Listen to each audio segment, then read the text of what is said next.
This is Paula Schmidt, and welcome to my Theater of the Mind, Evening's Kingdom, the Conversations. My guest today is Justin Ahren, a dear friend, poet, photographer, musician, and teacher. Justin served as Poet Laureate of Martha's Vineyard from 2017 to 2019, and he is the founder of Devotion to Writing, helping people around the world cultivate their daily writing practice and awaken creative abundance. If you're a writer also, I do recommend it to your attention. That's devotiontowriting.com. Be sure to check it out. Justin has published 2 poetry collections, A Strange Catechism, and A Machine for Remembering.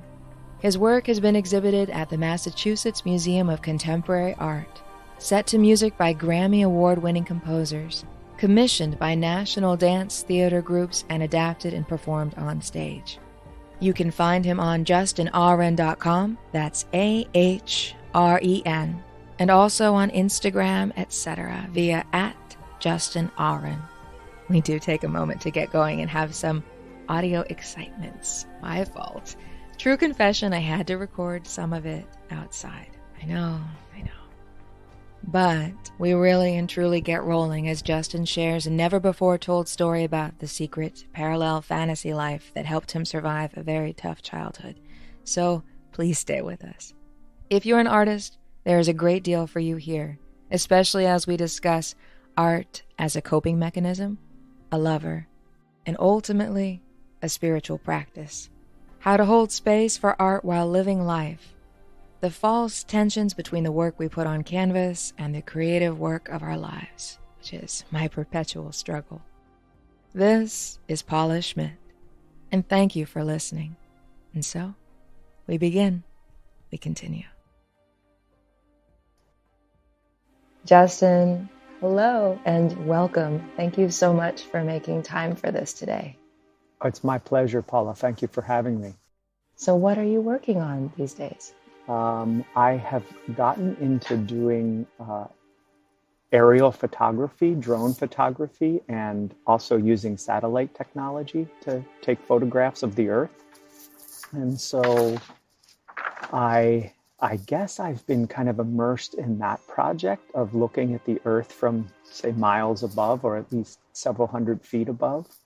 And what I've discovered is these fascinating and powerful geometries, and also the way that human beings, in their work with the Earth, create these, I think, larger patterns and beauties and art forms that we're not really conscious of down here on the ground.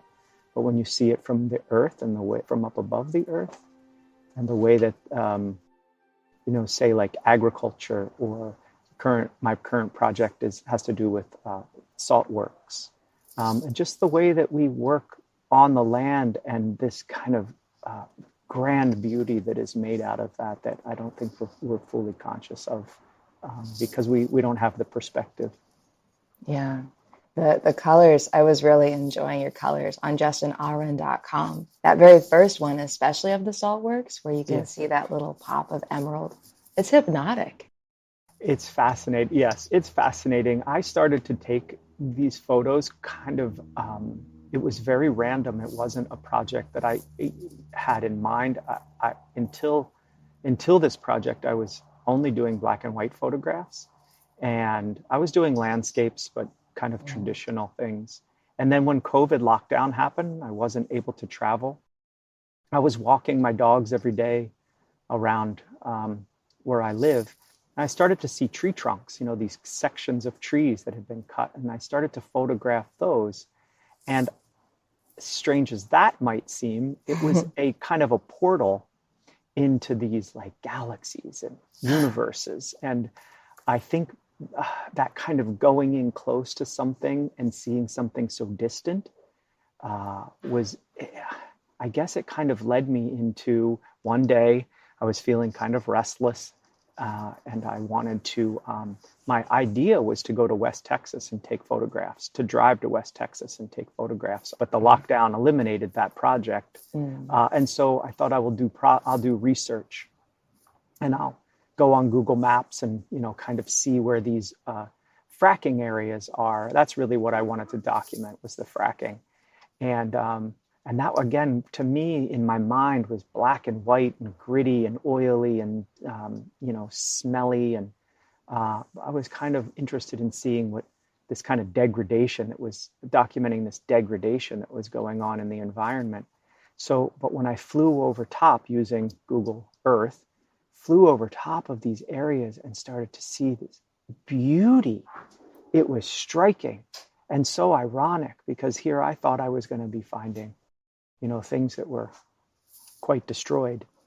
And it was quite by accident that I was finding these irrigation, patterns made by irrigation and cattle crossing the arid land, the paths that the cattle tracks made. And it was a wonder. And it suddenly it was in color was the other thing. It was as if I stepped, from Kansas into Oz. Yeah. Everything was instant color. And it really transformed, I think, the way it did transform the way I was looking at things. They're just gorgeous. I absolutely love them. Adventures in perspective. Absolutely. Oh, very cool. Well, so I was going to ask if you tend to begin with the end in mind, but it sounds like it just unfolds for you as you're going. Absolutely. I very rarely know what I'm working on. I have only, say, a feeling or maybe some images in my head, but very rarely understand what it is. And I can work sometimes for years before I understand what it is. So, for example, when I was writing, for poetry, it is always the case. I very seldomly know what I'm writing in a poem or even a collection of poems until I've written a very long time. My first collection, A Strange Catechism, I worked on for 2.5 years. And I realized at the end of that 2.5 years of writing that what I was writing about was the death of my brother. And I think that if I had known that I was going to write about that at the beginning, I wouldn't have been able to write about it. It was certainly a subject that I had never tried to take on in art or in writing. Yeah. And I think my way of being able to write about it was to kind of take a detour around behind and write all of this material and then understand, oh, I'm writing about this, very traumatic event in my childhood. And, but this is, kind of the way that I was able to write through it and about it. That's lovely. I'm sorry though, for the loss of your brother. Well, that's okay. It was a very long time ago. Yeah.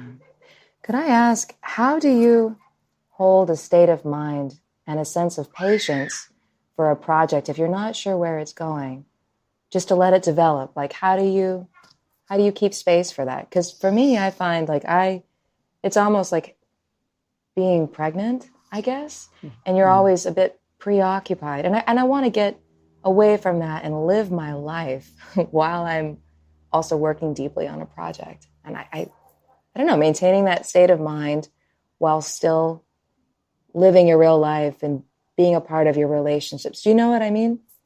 Well, there are two questions there, I think. One is, I think I hold that space because I'm trying to understand what it is that I'm doing.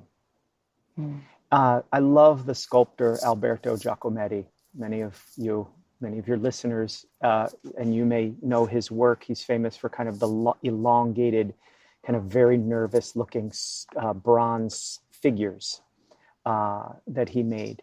And he said famously that he sculpted in order to learn how to sculpt.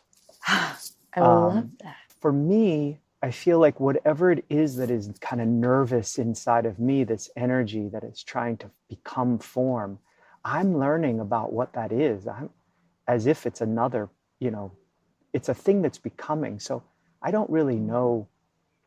I guess when I'm making, I can hold that space because I don't know what it is, and I'm interested in getting to know it, and that takes time.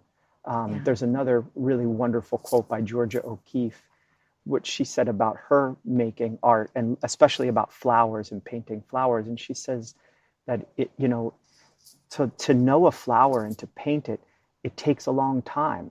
Like to have a friend takes a long time. And I think about that with my art. It's like I am becoming. It is becoming, and it's a relationship that I'm willing to take time with to understand. That's glorious. That's absolutely glorious. It's like a different species of curiosity. And I apologize for the sound in the background. We are actually traveling, and this is the only quiet location, and there are some kids next door. I love it. It doesn't bother me at all. I have 2 kids myself, so fine. Lovely. Yeah.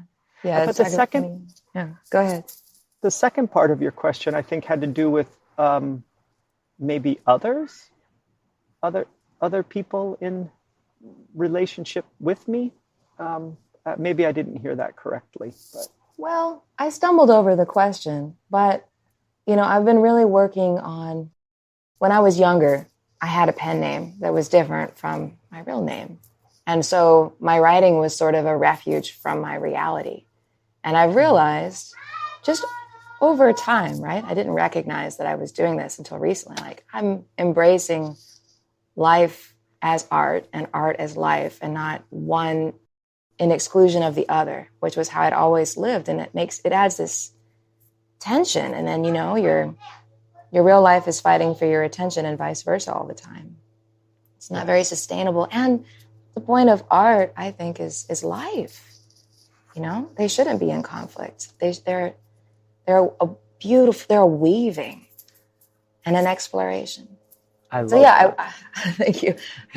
I'm curious how other artists do it, because I've met your family. You have a beautiful family, a beautiful life, and everything that you do seems art. It is an extension of you in a really natural way, but it seems effortless. Well, I thank you for that. I don't think that it certainly isn't effortless. This is such a rich topic of discussion. It also intersects for me my work, my teaching work, which is devotion to writing. That to me, there is no separation between our creative work the work, say, we put on paper or on canvas or on film, and the creative work of our lives. Our lives are creations. We are actively creating our lives with every thought, every word, every action that we take. And so our lives are art forms. Also, creation itself, creation with a capital C, is constantly, moment to moment, being reborn and made into something new. And so I don't think there is any separation between our lives and art and the art and creation of the whole, of this mystery, or Godex, as you say. Did you invent that? I did. It is genius. Oh, thank you. It's I had genius. a lot of fun. I don't think there's separation. And, I have been aware, if you don't mind me digressing into a story. Please. From my childhood. Oh, yeah. I think I have been aware of this possibility of my own intimate involvement in the creation of my life since I was a very young child. I think at a young age, I became quite conscious of the power of art, of especially storytelling, language, to kind of shape my life. And when I was about 7 or 8, I think was the time. So I know it was 1978. So I would have been 8. My life before that, up until that time, I won't go into detail about it, but it was pretty chaotic childhood. So I think for me, as a way to understand and control those events, I started to make up an imaginary world. And in that imaginary world, there was a narrative going on. And it's a little embarrassing even for me to say, but the imaginary world was this American football league that I played in.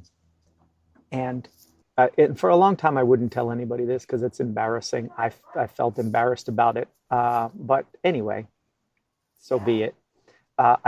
I played in this imaginary football league. What I didn't understand at the time was I had also created a history of this football league and of my career in this football league that really paralleled my personal life. And as I got older, when I got older and I started to write about what I was doing, I realized these parallels. So, for example, one particular year, 1975, was a very unstable year. My parents were separated when I was 18 months old, and I lived with my mother till I was 5, and then we were sent to live with my father. And when I look back at the history of that football league, 1975 was the year that the team I was imaginarily on didn't win a single game. Oh. And I took the blame because I was the quarterback for all of the defeats. And then the following year I was traded to another team, which coincided with me moving back with my mother, who at that point had met her future husband, my stepfather. And that team that I was traded to ended up winning the championship. Oh. I wasn't really conscious of it at the time. That I had developed this history that was a parallel to my life. But then in the present of 1978, I was actually playing out the games and narrating them as I was playing them. So throwing the ball to myself, running in the field, tackling myself, getting up, going back to the huddle, starting the plays again, and actually playing out all of these games. That's incredibly cinematic.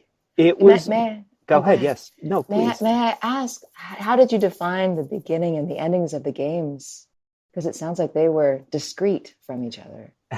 Everyone had the ball. Each team had the ball 4 times. and that would be the game. So you really couldn't score more than, say, 28 points if you scored a touchdown every time. What a mind you have. That's beautiful, and it's also heartrending to think about. You just to be like, I lost. You know, it was, and that's the thing, is I didn't always win. Right. And I think about that as I think about what is that in me that didn't need to win all the time, but was willing to suffer not winning. And then for the delay of winning later, for the greater joy of a later accomplishment. And the real heartbreaking thing was I did this for, say, 78 till about 1982. So however many years, this is 4 or 5 years, I would play these seasons out with all these teams. So we're talking hundreds of games that I would play. And it ended because around the time I was 11 or 12, I became conscious of people watching me. Oh my goodness. So you weren't on TV in your mind. This was a secret game. Yeah, I was playing in the open, in the fields, but behind my house. But I didn't care if anybody saw me running and tackling myself, and I didn't care. But at that age, I think, right around puberty, I started to be aware of the outside world watching, and I stopped. I didn't want to stop. I wanted to continue, but it just became impossible to disappear into that fully disappear into that realm. I mention all of this because I think as an artist, my struggle has been to recapture that place that I had innately, and I think all of us have innately, to imagine our lives, to create our lives, to dream, and to fully go into that, those arenas of our lives. What a gift that you could create that in your mind for yourself. I agree that we have that naturally within us, but so much about modern life it drowns it away. What a refuge, too. You must have missed it profoundly when you felt like you couldn't go there any longer. I think when that started to go away, I began to find writing and music, specifically music. I started to write music. And I think that was a way that I could go into the interior realms and make. So I had a replacement for the football league through music, and then later, much later, poetry. Not until I went to college did I start to write poetry. Well, I'm glad for the rest of us that you changed over, you changed your paths. Thank you. Would you say that you live a balanced life? Art, family, wellness? I think I do the best I can do, but there are certainly pressures of raising kids and operating a business and trying to give myself enough time and space to create. And that sometimes falls through the cracks. I do have a daily practice, so I at least get to the page daily. It's not always as long as I would like it to be, but I show up for myself on a daily basis. I get up before I have to start my business. So I have a landscaping business. And so we start work at 7:30 and I get up at 6, and I have a routine of, doing a little meditation, getting my coffee, sitting down in my favorite chair, and I have my journal and my computer and a pile of books that I'm, kind of inspired by at that moment. I always have a stack of books. And I spend then, my morning writing. And then at 7:30, I have people that I work with, and I get them going.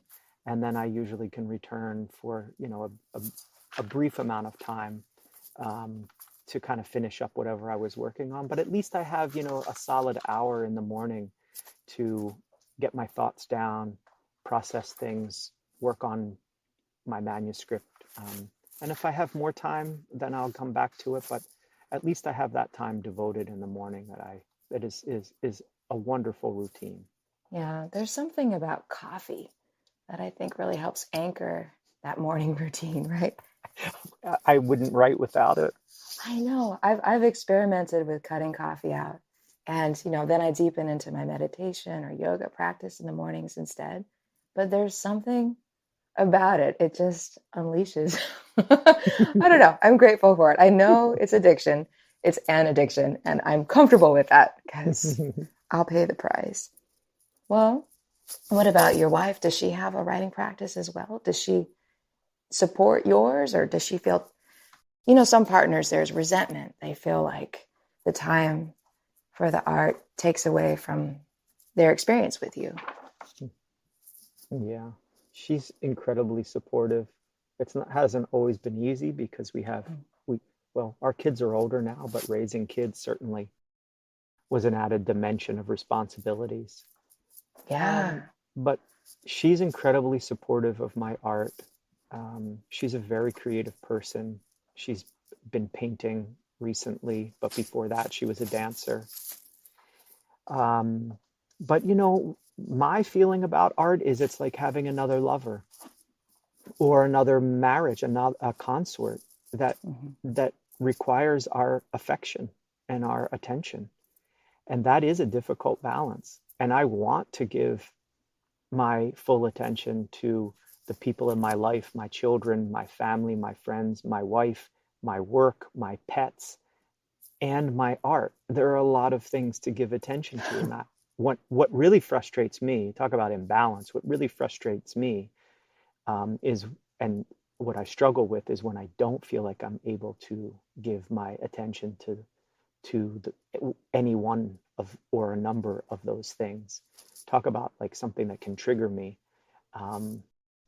That will do it. I don't like that feeling or the idea that I'm not able to and give my attention. But it happens. It happens frequently to maybe I don't walk my dogs for days, or I don't listen to my wife when she has something to tell me, or I don't sit and have a conversation with my kids.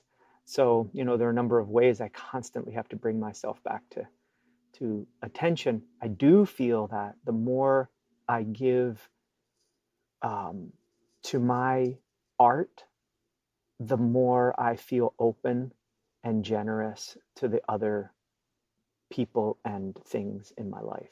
When I am not giving myself that space and time that I need to sink into myself, I don't have it. Even if I show up for them, I'm somewhere else. So I have to process all the things that are going around in my mind and all my emotions. I have to give those a form. Or when I'm with other people or trying to work, I'm really not there. I have ideas, and I'm just kind of closed up. I know when I've really worked creatively. I know when I've really gone deep, because I sing for the rest of the day. I can identify. It's a high. And, it does. It's deeply nourishing. And I guess it's always the question of balance, because if you open yourself up to it too much, this other lover, this other world, then you disappear too much for the rest of your life. But just the right amount, that sweet spot, and then you're your best self for everything. Sure. That's lovely. Yeah. Because there are certainly many examples of artists and musicians, etc., who have, lost themselves in their art. They can't do anything but, yeah. Well, and it's interesting because I think our culture celebrates that myth to a problematic extent, because the fullest expression of your humanity is when you're doing these things in addition to your job and your relationships. We need it. And so if we only recognize artists as people who are self-destructive and can't practice their art forms without torching everything else in their lives, I mean, we torch our humanity. I think we just love seeing these trajectories of people who rise to astonishing heights and then self-destruct. And we don't, talk about, we don't have these boring conversations like, how do you make it work? Like, how can somebody achieve their goals on multiple fronts? Or I talked to Pat about goals and how to get away from having the goal-oriented mindset. I struggle with that because I'm in tension right now where work is really, really crazy and I haven't had the time to write. So I'm drinking from your cup. Like, tell me how you do it. I relate to so much in what you're saying and the myth of the artist. I think I have, for most of my life, I probably chased that. Like, I wanted to be that, like, I wanted to have that rock star artist life. I kind of wanted to, burn out and, buy my art. And yet all along within me, there is this like lovely, and always has been, real deep kind of this ballast that I have, which is more like, I want the quiet. I want the like meditative, I want my art to come from a deep place of kind of contemplation and stillness, not, raging around, frenetic, fast living. And yet I feel at times that if I lived that way, that maybe I would get every last ounce of energy out of it, like even with this photographic project, like I wonder, am I getting everything out of it I can? Like if this is all I did, I could get more. And then there's the other part of me that says it's enough. It's enough. So I don't know. It answers you. Yeah. Well, the quiet, the nourishing aspect of that really comes through your work, your poetry, your music, your photography. I witness your work, and it makes me drop into my deeper self. You do a beautiful job of getting through the words. You deepen beneath the words in a delicious way.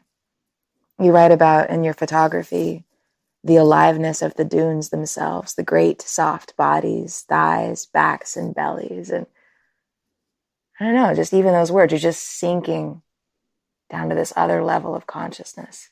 I love. I wrote that? I don't You even wrote remember. that. You must be under a self-hypnosis when you're, that happens to me too. The best stuff, you don't even remember where it came from. So you get to see it freshly too. It's like Groundhog's Day sometimes for me. In the movie where you wake up, it's the same day every day. But I don't know if that actually analogy even works. I don't know. Sometimes people, you read that to me, or someone points something, sends something that they found of mine, and I don't really recall it, but I know I was with it at the time, and that's okay. It's like a breathing in and breathing out, and going back to what we were talking about earlier, like our lives can be and are works of creation, and I feel, that is what my goal is that my life is a conscious creation, that I'm creating, I'm shaping the life that I would like consciously through my actions and my words and my thoughts, and in communion with the greater power mystery that is at work in my life. Those things, I can't control that. There's something much greater than myself at play. And, I'm just trying to kind of commune with that energy, and be of service to that energy. You mentioned a story you wanted to make sure that we discussed, a woman turning counterclockwise in the parking lot, and how she led to the creation of your first collection of poetry. Well, so this woman I'd never met, but I was in Key West, Florida, about 2012, 2013, and went to the grocery store, and standing at the edge of the parking lot, there was this woman turning counterclockwise in a circle, very slowly, just turning in a circle. And I thought, well, immediately I was interested in who she was. Who is she? Why is she there? And the next day, I think I had to go back and forgot something, whatever. I had to go back to the grocery store, and she was there again and doing the same thing, turning counterclockwise in a circle. And I went home and I started to write, at first just questions. Talk about not knowing what you were going to, what a project might be. I didn't have any intention of writing a book. I just had questions. Why is she there? What happened to her? What is she doing? And at first, the first idea was that, this kind of, it comes out of chaos theory, the idea that, it's a kind of a small, seemingly insignificant action, like a butterfly flapping its wings in the jungle, cascades down the line, and weeks later, a tornado spawns in, the plains. And so that was my first idea, that she was there with this kind of turning counterclockwise thinking, I have to turn counterclockwise so that it will rain, or so that the sun will rise. And around the same time, this is like this just comes in. I had this really wonderful friend and teacher. Fortunately, he passed away a few years ago, but he challenged me to write every day. I was struggling really I felt I was very frustrated as an artist, and I just didn't seem like anything was materializing for me, and I was at a very stuck place. And I called him one day from work, and I just said, I can't keep doing this. My life, I need something has to change. And he said, you need to write every day. You keep telling me you want to write, you want to write. I want you to write every day. And if you can't write every day, then give it up. It's a fantasy. And all it's doing is keep making you miserable. You're suffering. So whether it was to prove him wrong or whatever it was, I started to write every day. In large part because I saw this woman in the parking lot in Key West, and I had all these questions. But what I started to do was I turned this into kind of a writing prompt. And I would just say, when I wanted to write daily, I would just start on the first day of turning in the parking lot. And then I would write. And then the next day on the second day of turning in the parking lot, and so on and so forth. And then I was just inventing numbers, like on the 237th day of turning in the parking lot. But what this did for me was just broke the silence of the page. And I was already, I had something to begin with. And then whatever came, I just let that flow. And I was able to answer kind of, who she was, what she was doing. I was able to write through her. And then 2.5 years later of writing is when I realized that what I had been writing about all along was about my mother and about the death of my brother and about myself as a little boy. And that time in our lives was really through this muse, this woman, and having to answer these questions and the daily practice of, not knowing what I was writing and not concerned about what it was, but really just kind of feeling my way through it and being consistent. And eventually it all became very clear. And the book became A Strange Catechism, which was published and was my first collection. Did you ever speak to the woman in the parking lot? Never, but a couple of years later, I ran into her inside the grocery store.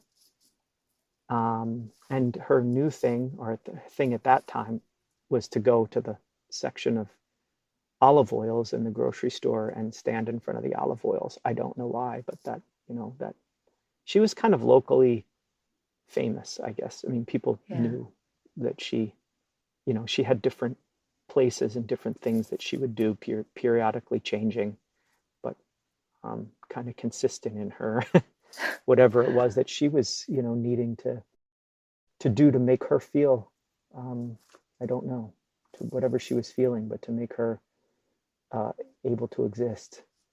Yeah. Yeah. I've not been to Key West, but I loved Harmony Korine's movie Beach Bum. Mm-hmm. It made me, I was really intrigued. It sounds like a special place. I love it. It is a special place. Yeah. Well worth a visit. Yeah, someday. So, in a way, she helped you form your devotion to writing workshop. Absolutely, she did.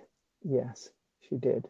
And around that same time, in addition to my friend, I met a group in Italy, a group of people called themselves art monks.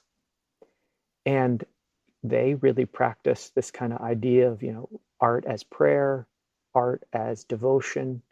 And so kind of they inspired my own thinking. And again, there's that place in me that has always been drawn. You ask, I've always been drawn to just kind of the contemplative approach, and fascinated by people who can work every day, fascinated by people who are called, not just artists, but people who are called to, support a movement, or people who are called to any kind of vocation and just can become that. It's so fascinating to me. And I always feel like I want to be better at it. I always want to be more. I want to lose. You know what it boils down to? I want to kind of lose myself in creation. I mean, my ultimate. Now, talk about something that's embarrassing to talk about, but I would like to dissolve into life, into to the mystery, to God, to the universe. That's such a strange thing to discuss, because I'm so attached to the personal as well, to myself, to this physical Justin that I am, but I'm not. I also have had these insights that I'm not that. That's limiting. I'm more than that. But to go beyond that is to lose this physical persona. And that's a scary possibility.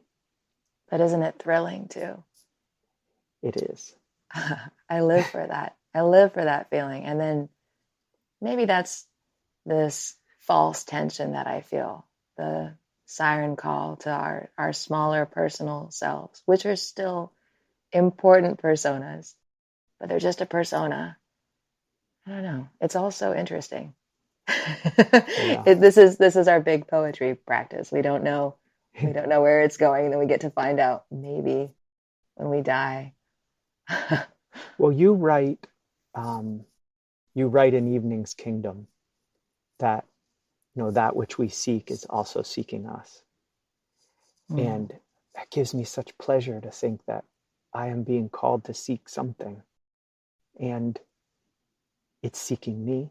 When I heard that, I replayed that part to hear it again a couple of times, just because it was so beautiful to contemplate.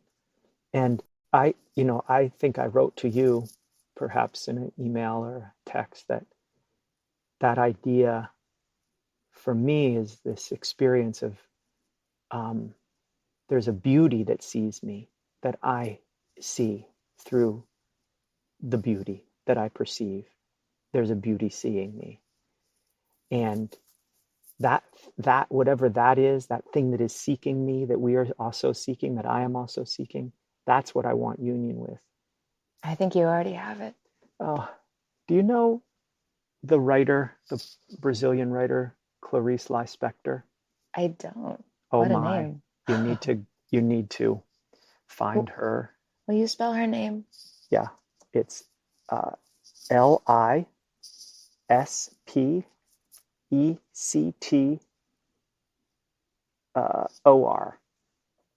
Specifically the book, The Passion According to G.H. The Passion According to G.H. Yes. Right. I mean, she went deep in her art and brought back into language and story form experience of the divine that I have never seen written. It's fascinating. So I wanted to share a quote with you because it's kind of from the book, because it reminds me of what we're talking about. But she says, creating isn't imagination. It's taking the great risk of grasping reality. I know. Oh my God. It goes on. I'm falling over. I saw and was frightened by the brute truth of a world whose greatest horror is that it is so alive that in admitting I'm going to start over because I need to enunciate this. Do you mind? No. Okay. Creating isn't imagination. It's taking the great risk of grasping reality. I saw and was frightened by the brute truth of a world whose greatest horror is that it is so alive that, in admitting I'm as alive as it is, and my worst discovery is that I am as alive as it is, I shall have to heighten my consciousness of exterior life until it becomes a crime against my personal life. Oh, that's astonishing. Yes. Wow, what a witness. Yeah. I love that she's gone there, because sometimes when you really touch it, the deeper, larger self that I think we're all part of, you feel like abandoning words and image making and just, I don't know, just radiating there. I mean, that would be the real art form, right? Just to be really deeply, not need to make or create or even communicate beyond with just your presence. I think that's probably what we're trying to do. It's such an irony, isn't it? It is. But I absolutely love like the physical acts of bringing it all together, editing and writing and thinking, pulling these threads together, making these nests and ideas. But it is that small persona again. Talking to you is a bit hypnotic. I think your meditation practice is coming into me. I'm like, oh, I don't even need to write. We do. We still do. We do. I would be insane, I think, if I didn't write. Unless you got to that place where it just became being. Yeah. Well, you help me touch it. Pretend that I don't need, that I'm not. Yeah. Well, But your book, I mean, if we can talk about Evening's Kingdom, just that, listening to that experience brought me to that place so many times. There's such deep wisdom in this story. Yeah, it's quite a beautiful story. I'm feel so very blessed to have listened to it. thank you so much. You wrote me a very kind message the other day, and it meant so much to me. And then it's interesting because, I wrote it, I guess, about 2 years ago, books 1 and 2, and now I'm in the process of recording them. And I'm in such a different place. And I don't know that we can entirely accept full credit for the work that we make. I was deeply inspired by something outside myself that I'm not with in the same way all the time. Like, I can still go there, but I was living so deeply inside that. I don't know. It was such a gift. She came to me. Uma came to me. Talk about vulnerability during an ayahuasca ceremony, and I submitted to ayahuasca for completely unrelated reasons, just working through some really difficult times in my life. And while I was there, ayahuasca is just love. I believe she is absolutely a deity. And she gave me so much healing and took away a lot of fears and sadness immediately. And then I might edit this out, but maybe I won't. I incarnated as Uma. And it was really confusing afterwards because I was talking to the healers who held space for us during the ceremony. And they're like, well, do you want us to call you Uma? And I was like, no, I don't know what's going on. I just wanted to talk to you about it. And then a little bit later I wrote to us like, it's a book. It's okay. It was a very strange but beautiful experience. I am learning so much from it, but it was definitely, I don't know if you ever have this where poems, where you just have your hand up and something comes and you can catch it down. You can devote, a month or a decade to transcribing this thing from something outside yourself, or you can let it go and it'll hit someone else. And you do. I've heard other people talk about this. You see that same idea that's come through someone else and you hear about a movie or a book. It's like, oh my God, I caught that for a second. And then I couldn't answer it or whatever it was. It's just whatever's going on is so humbling. It's so exciting. Well, there's a lot in what you just said. The last part kind of going back from, the end to the beginning, but the last part, I do think that there are ideas that are coming through the world they want to be form. And there are many people who can give it that form. And, if we're nominated as one, then we either bring it into form or if we don't, it moves on to someone else. Or maybe, it's moving on to a lot of people anyway, and we either do with it or don't.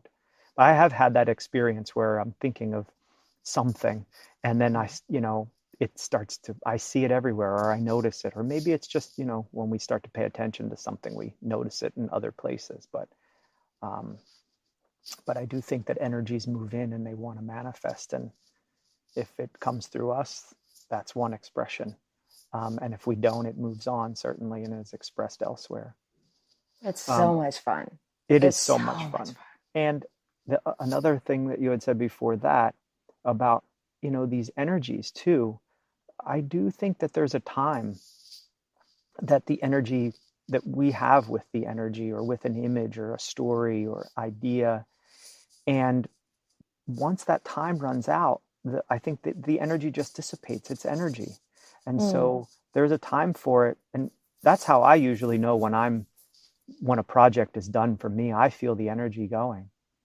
And, that's kind of when I start to get desperate to give it a form, because I know once it's out of me, I'm not that interested anymore. I don't even know I was there a lot of times. Like you said that you read what I had written about the dunes in New Mexico.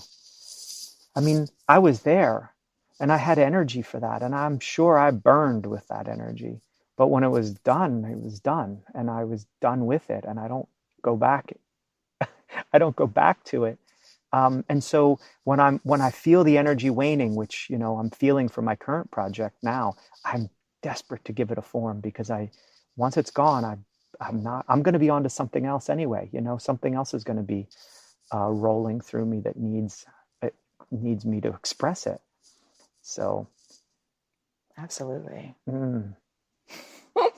Wow. What an amazing experience. I've been tempted to, not even tempted. I think I'm open, receptive now to kind of some shamanic experience, whether I go seek one out, like a course or a teacher, or, I just am open to having one for myself. I don't know, but I feel like that's one new energy that's kind of entering my own consciousness at the moment. Oh, that's thrilling. It does call you. So it sounds like that's with you now. I'm excited for you. Mm-hmm. There's also things you can do with breath work. Might be interesting to explore that before plant medicines. Okay. What do you wish more people understood about you? I find that interesting question, because I don't really care if people understand me, I guess. And it's not that I feel fairly transparent. I feel like I'm pretty open with people. And so in that regard, I feel like when I present to people that I meet and friends, that I'm willing to be vulnerable with them. I'm willing to kind of meet them where they are. I'm willing to listen. The things that they might not understand, I don't know that I can control that anyway. And so I don't think I've given a lot of thought to, I really wish someone understood how I feel about poetry, or I wish people got, that when I say this, I mean this.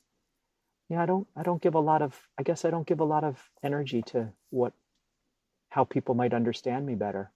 I don't even understand me that well. So Yeah. Other people are going to understand me any better. It's freeing to not care. I'm indifferent to that also, but we're also very verbal. Mm-hmm. So maybe not so much an issue. It's a lucky thing though, because for people who feel like I would imagine it's like having a rock in your throat and you don't have the words to be understood. Mm-hmm. I've been learning the tiniest bit of Spanish and I love it. And it's very, very humbling to know what you want to say and not be able to say it, because I can't remember having that experience, I never really would have put that together about the verbal. Wow. I guess that, not it's, my son is not very verbal. He's very eloquent, but it takes him a very long time to say anything. He's like the earth. He thinks and speaks very slowly. And I think people lose attention. They lose attention. They stop paying attention to him before he finishes his ideas. Oh gosh. Just with you just saying that, I'm wondering how he might feel about answering that same question. How does he most like to be with people? He can just be with people and not say a word. That's cool. Yeah. Because he's a deep kid. Yeah, usually if you're super verbal, it takes a while to get to that point in a relationship where you're just like side by side, like super happy. Because there's so much to say, but once you go, and he's already there. Yeah. What a neat kid. Excuse me. When I met him, he was really young. So, kids are quiet at the dinner table. They were neat people though. Well, he's 19 now and my daughter is 22. What a time in life. Oh, what a time. I'm glad I'm not there. Well, and then talk about, in a liminal space now, where like that threshold of, raising kids, that life that we did for all these years is, you're always a parent, but it's changed. It is changing. So my wife and I are in a very different space than we were just a few years ago. Yeah, you get to fall in love with each other as totally new people, Mm-hmm. figuring out who you are and who you might want to be after all. And Yeah. we have all these friends that have very young children right now. And so I don't think they would mind my saying this, but it's almost like they're losing themselves and having to give up. They have to let go of their individual selves for an indeterminate amount of time. And we all had kids later.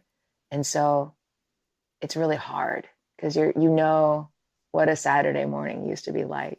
You know, it's interesting to watch because we don't have children and we're considering maybe not having children. It's a very different shape to the life. It is. Mm. It certainly is. Mm. I'm glad I have those two people, I have to say. My life is for, despite all the sacrifices, my life would not be as rich if they were not here. That's lovely. My next question is, Mm-hmm. What is your strongest compass? Intuition, logic, or desire? But I should also mention, like, maybe your children provide a sense of compass as well. I have to say intuition. I'm not very logical. I'm not very planned. I really, maybe desire too, like very passion. I do get passionate about things, and those are the things I just throw myself into. But the intuition, I think this goes back to what I said about my art making. It's like I have a feeling, or I have a picture that I want to get to, and that, I rely on just kind of intuition to arrive. How do I get there? Not logical at all in how to get there. So yeah, I'm going to have to say intuition.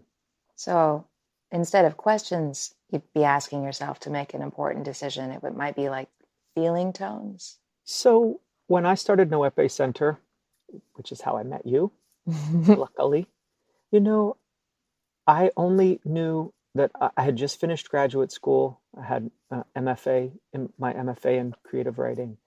And I came back to the vineyard. I had 2 small children. And I thought, I really want that writing community that I had in graduate school. I didn't know how to make it. Logically, I probably could have come up with something. But what I could see very clearly was a dinner table with writers around it having a meal. And I thought, I want to create that. That's what I want.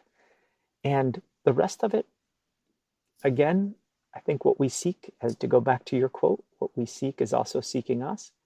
I think that intention, within days, literally of days of kind of coalescing that idea, I want that, and I want that on Martha's Vineyard where I live.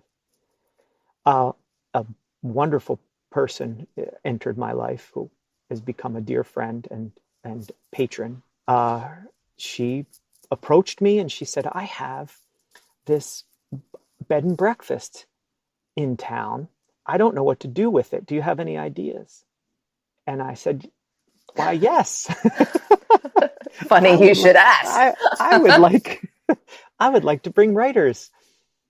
And she said, well, if you think you can do it, you can use the space for, say, at the beginning, it was just a month out of the year. And so we started, and that's, yeah. That was an incredible experience. For me as well. Yeah. You absolutely just, the space that you shaped and held was amazing. I was working on my first book then, and I wrote 2 chapters and a poem for it when I was there. And again, it was that experience of just tapping into something else. It didn't feel like something I would normally write. And but the camaraderie around that dinner table was such a joy, such a gift and a joy. I'm still in touch with a good number of them. And I'm grateful to still be in touch with you. Mm-hmm. I remember we had a wonderful phone call when you were going out on the Saltworks project. Mm-hmm. And time just disappeared. I was in Utah. Yeah. You'd just gotten there with your son. Yes. So, Yeah. let's see. These segues are interesting. I'm going to have to work on the segues. Where did you get the music for your for Evening's Kingdom, by the way? Oh, there's a website called premiumbeats.com. And you subscribe and you get 5 tracks a month. And the composers give the layers to the songs. So you can use a whole song. You can break it out to all its little tiny pieces, like just an instrumental sound or like a lower current to the song. And so with 5 songs a month, I had a pretty good sized library. Yeah, you're a musician. Uh-huh. Well, what makes you procrastinate? Fear that it's not going to be good enough. Fear that it won't be seen. All these kind of judgments on what I want it to be, even before I even start to make it. It's such a savaging of the self. I've really just tried to get myself, and what I teach in devotion to writing is like, when we have a creative idea, our responsibility is to that creative idea. It's to honor what that wants to be. What it becomes, what it does, who sees it, if it's recognized, any awards or accolades, we're not responsible for any of that. But, I tell myself that because I often, I procrastinate out of just fear. Like I'm not going to be up to the task. So I just have to remind myself that I'm there for that creative moment and nothing else. At what stage in the project do you usually have the fear? Probably when I am about to put it into form. So into a book form, or put it up on, put it up on social media. I guess that's the moment when I am often. So I'm pretty free in creating. Yeah. But yeah, when it has to go out into the world, it's like, is it ready? I kind of want to hold it back. Maybe I could do a little bit more. From my own, I think I'm a notorious editor. I will edit. I will do, dozens and dozens of drafts of a poem. Yeah, you have to. Before I put it anywhere, and I won't show anybody. And then at times, sometimes going back to that energy thing, sometimes the energy's dead. It's dead before I put anything out there. And then, so I guess for me, it's fear. And that's the one I always am working on. Like, maybe just put it out there, put it out there, put it out there, just put it out there. And it'll be what it is. If someone thinks it's not good, so what? I don't know. You can only do the best you can. Right. And I guess I remind myself of that, but it doesn't mean the fear doesn't come up almost every time, Yeah. So. Your Instagram page is beautiful. And, it seems like you push yourself to put things out often. Does that help with the fear? Yes, that's a lovely part of a practice too. I think social media has, for me, it's kind of when I decided to start putting things on social media, it was at first I did have that fear, and I still do sometimes before I post. But I love that there is a platform there for you to have for this art to make an appearance. Mm-hmm. And it's freeing in a way. I can just kind of put it out and let it go. It's like breathing, and that's how I want my work to be anyway. If we hold on to it, we're just, we're killing it, or it's dying. It needs to, I read, am I going to remember the name of the book? The Gift by Lewis Hyde. There is another book called The Gift, so not to be confused with it, but The Gift by Lewis Hyde is about this kind of transaction that takes place with creativity, with creative expression, and it has to keep going. We get the divine idea, or we get the idea, we have to give it form, and we have to let it go into the world to be received by someone, because that's what completes the cycle. And if we don't do that, then this gift, this, wherever it comes from, wherever these ideas come from, they die or they move on. So we have to kind of keep them circulating. I love that because it almost seems biological, right? Like the life cycle, like like a bot fly, but it's the world of ideas. And That's it so is. I fun. mean, it's like Yeah. we're an organism. We're Mhm. growing. We're flowering. Um, we're constantly becoming. So if we're not, then we're stagnating. Mhm. You know. You know, to your point of the fear, I have to back up a bit to get round to this. But a friend recently, we were talking about my fear more comes in sharing the work too, not so much creating it, but like I get really uncomfortable promoting myself. And he's like, I was told to think about it as if you create a persona and just share from that persona. And Mm. then I recognized that the persona I would probably be using for Evening's Kingdom is just somebody who's uh, holding space for people to come and feel free and enchanted and inspired. And that's wonderful. Nobody's going to be bothered by me saying, like, hey, I made this place for you to come and be and feel good. And Exactly. yeah, and you're just saying, here you go, enjoy. It's like giving somebody a flower. And that brings me to your point where, you know, the flower, it just blooms because that's what it's doing. All we have to do is just let ourselves bloom. That's It doesn't it. have to be for anything. You just bloom. Yes, it could be that easy. It could. But Uh, you know, you say um, either pre or post one of your stories, and I don't remember which part of the book it was, but that you didn't like your voice, or that you were afraid, to put your voice out there because of some things that were said. And I'm so glad that you have gotten over that, because you have a wonderful voice to listen to. It is so beautiful and oh, mesmerizing. So, but what a thing to come, it's not easy to overcome you know, our hang-ups about things. And I hope hang-up isn't like diminishing, what you've had to struggle with, but no, it's not. And it's funny because even now, like, thank you. That's very kind. But yet I hear what was said in my other ear as you're saying that. So, I mean, it's difficult. There are scripts and we can make ourselves small within them, or we oof, can just let them go. And it's not going to be the same every day. But thank you. That's really nice of you to say. well, we do And I'm make so glad. ourselves small. I think that's why, for me, it's so important, the work that I'm doing, devotion to writing, because I I feel passionate, not just passionate, it gives me joy to help and to work with people, to write, to tell their story, to hear their stories.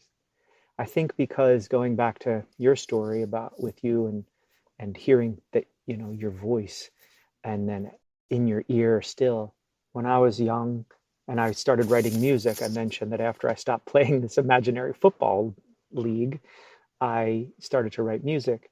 And I didn't play any instruments, but I did all the instruments with my mouth, as well as, the lyrics. So to me, an instrument wasn't really necessary. I was kind of like Bobby McFerrin. But I was maybe 10 or 11 at the time, and I wanted to give a concert, and I made tickets, and I had posters, and I was going to do it. I was going to go out my bedroom. I had a flat roof out of my bedroom, and I was going to come out through the window onto the flat roof, and I would have below in the backyard all the chairs set up, and wanted to invite the neighborhood to hear my songs. And I told my mother this idea, and her response was, I mean, I understand in hindsight she wanted to protect me from embarrassment, or her, whatever it was, but she said, who's going to come to that? Oh, wow. And I feel it now, even telling the story. It it shut me down. I stopped. I tore up the tickets. I never did the Oh, concert, and I stopped singing for years. I gosh. still wrote songs, but I kept them, and I didn't share them with anyone. And I That's the still hear, fear. whenever I'm going to do anything, when I'm going to do my workshops, when I'm going to put a book out, I think, who's going to come to that? And I have to overcome it every time. And I know, again, the harm wasn't meant to be that, but it's what it was for that boy. And yeah, we all have something we're trying to overcome, all of us. Yeah. Yeah. And words are so powerful. Yeah. You can curse somebody with Yeah. something you just say in passing that will haunt them for decades, or you can bless them. And I'm sure we've done both. Mm-hmm. Thank you for powering through that fear. That's a big one. Yeah. I So have to help this. anyone power through those fears, for me, is, that is such a, I feel blessed that I have been drawn to do, this work that I feel like I'm now stepping into. I feel like it's kind of the work that is part of the reason I'm here.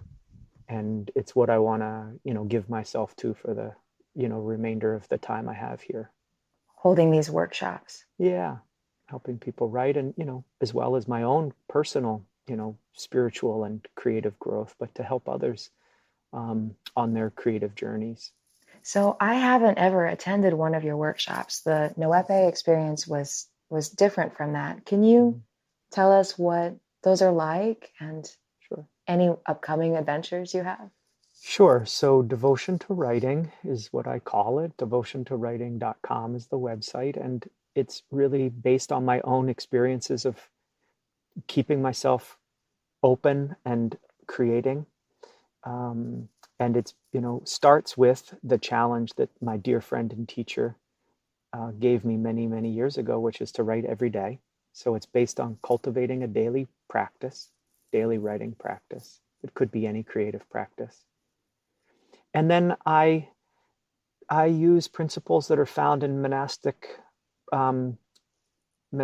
practices throughout the world. It's not any denomination. It's not religious, but it is spiritual.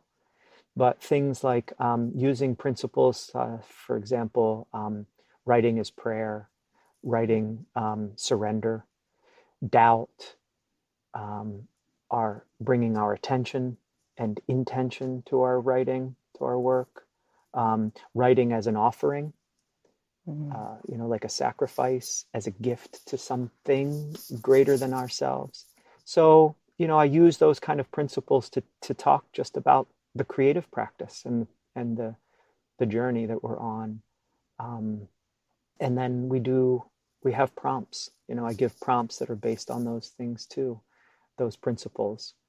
And I feel like it just helps people who are, because I met through Noepe, and I've met in my career as a writer, I've met hundreds and hundreds of people who say, how do you do that?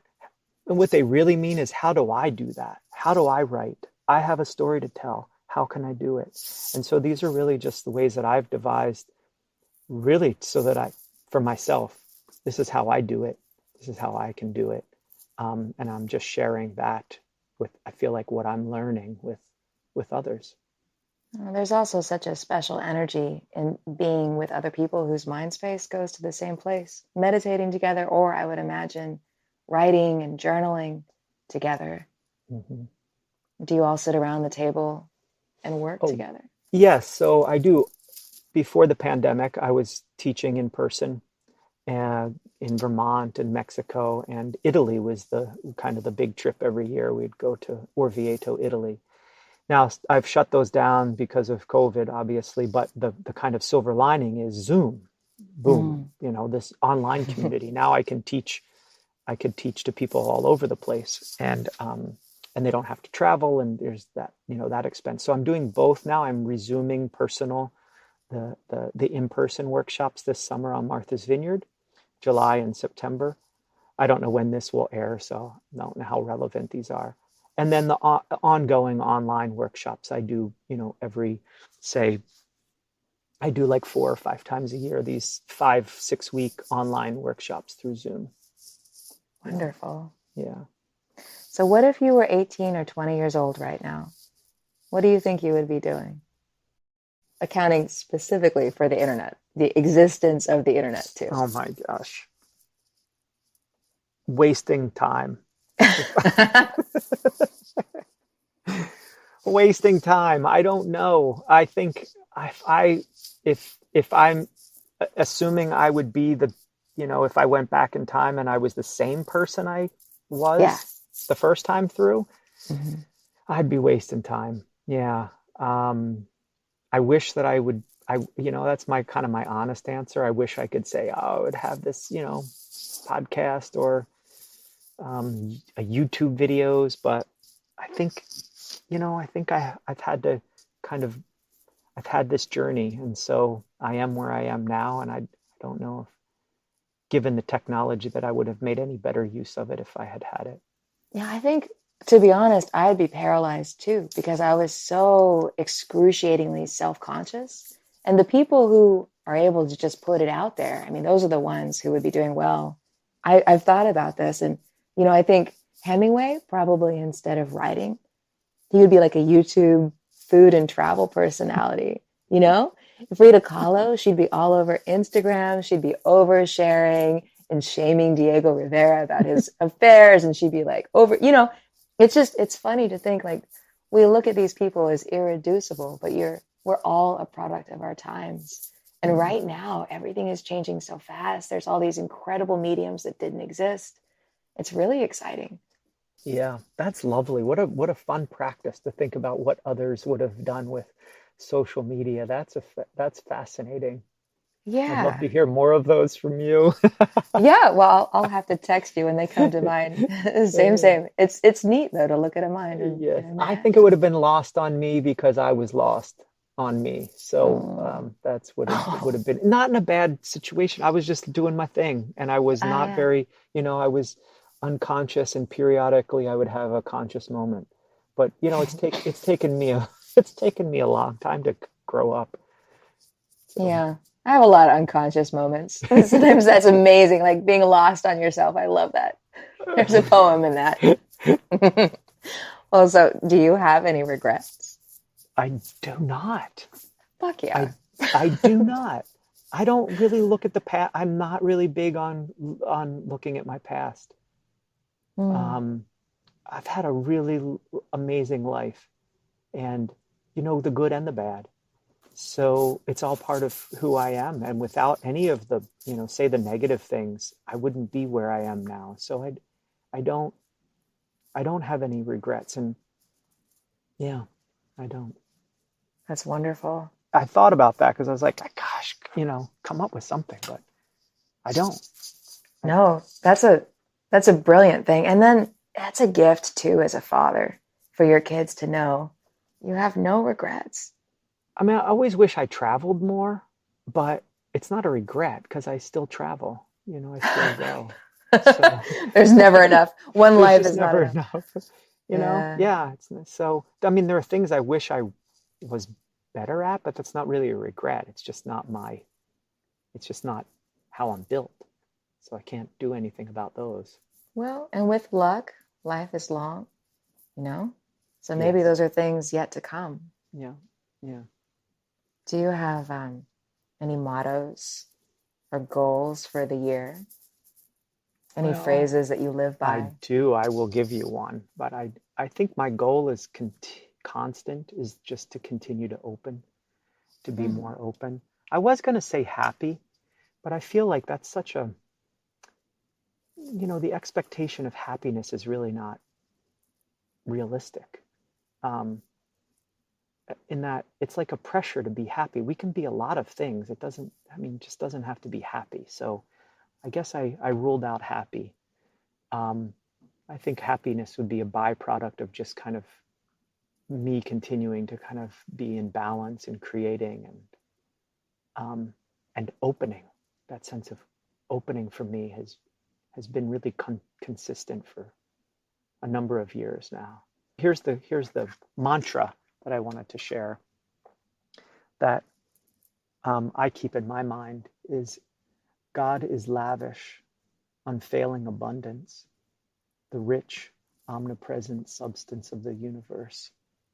This all-providing source of infinite prosperity is individualized as me. I felt my heartbeat slow down. That's I felt my wonderful. heartbeat quicken. Yeah. Yeah, I just want to kind of keep in mind that that what I'm a part of is abundance. And I've been doing this meditation where I kind of sit and just feel and remember and just let it come up quite organically, all the things that have in my life. You know, I'm 52 now. All of the things that I have encountered, all the people and the places, and just let that abundance and that love overwhelm me, and to try to kind of sit in everything that has been.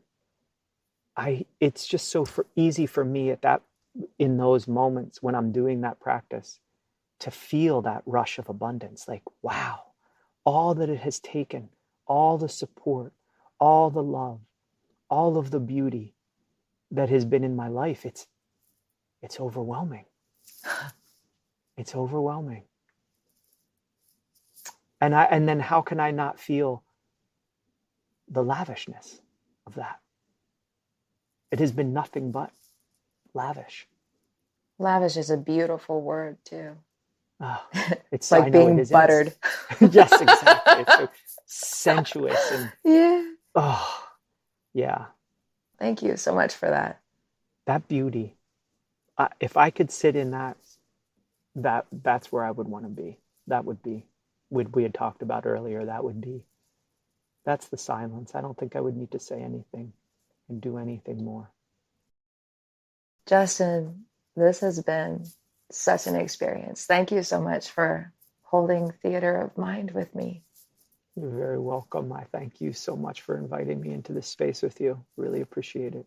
Yeah. And I encourage everyone to visit Justin on his website, justinahren.com. That's AHREN. And to check out his books, which are amazing and deeply quieting and catalyzing a strange catechism and a machine for remembering. Justin, is there anything else you'd like listeners to check out? If they're interested in the writing, the devotion to writing, they can go to devotiontowriting.com. Devotiontowriting.com. Thank you so very much. Thank you. I look forward to next time. Me too. Hello, lovelies, and thank you so much for listening. If you are enjoying this endeavor, my friend, I have something special for you. Old school mail, that's ink and paper.